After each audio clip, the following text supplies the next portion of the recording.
Bonjour à tous, c'est Vincent et aujourd'hui je vais vous apprendre à écrire des données sur un disque USB au format NTFS, qui est le format de Windows.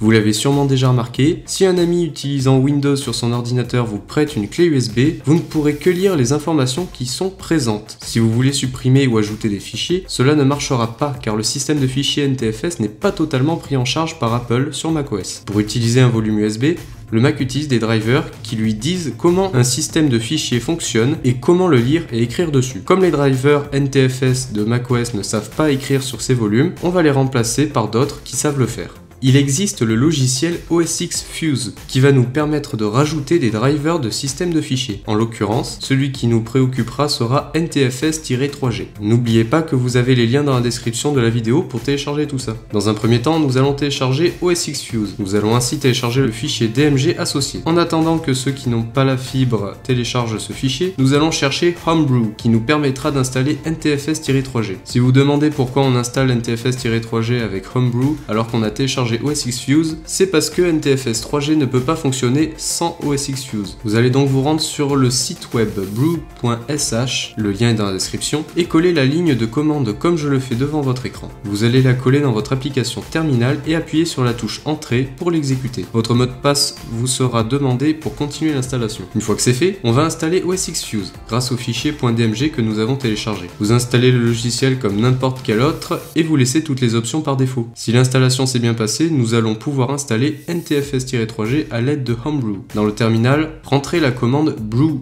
install NTFS-3G et c'est tout. Votre Mac est désormais capable de lire le format NTFS. Et pourtant, si vous branchez un volume NTFS à votre Mac maintenant, rien n'a changé. C'est parce que les drivers par défaut pour le NTFS sont toujours ceux d'Apple. Nous rentrons maintenant dans la partie complexe de cette manipulation. Pour changer les drivers de système de fichiers, nous allons devoir désactiver temporairement une sécurité d'Apple. Et pour cela, il va falloir entrer dans la partition de restauration d'Apple. Il faut redémarrer votre Mac et appuyer sur les touches Commande et R au démarrage. Je vous affiche la séquence en accéléré car le démarrage de cette partition est très long. Maintenant que nous sommes sur la partition de restauration, nous allons ouvrir le menu utilitaire et choisir le terminal. Dans un premier temps, nous allons vérifier que la sécurité SIP est activée avec la commande CSR utile status. Si la commande nous répond enabled, il va falloir la désactiver. Entrez donc la commande CRS utile disable. À la fin de cette vidéo, n'oubliez pas de réactiver avec la commande CRS utile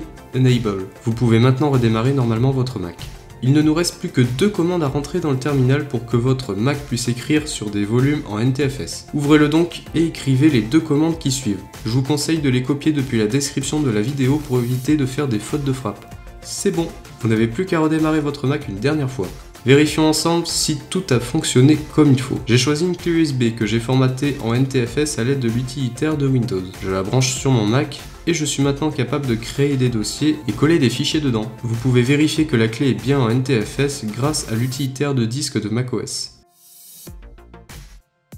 Voilà, j'espère que cette vidéo vous aura plu. N'oubliez pas de lâcher un pouce bleu et de vous abonner à la chaîne pour voir mes prochaines vidéos. À bientôt!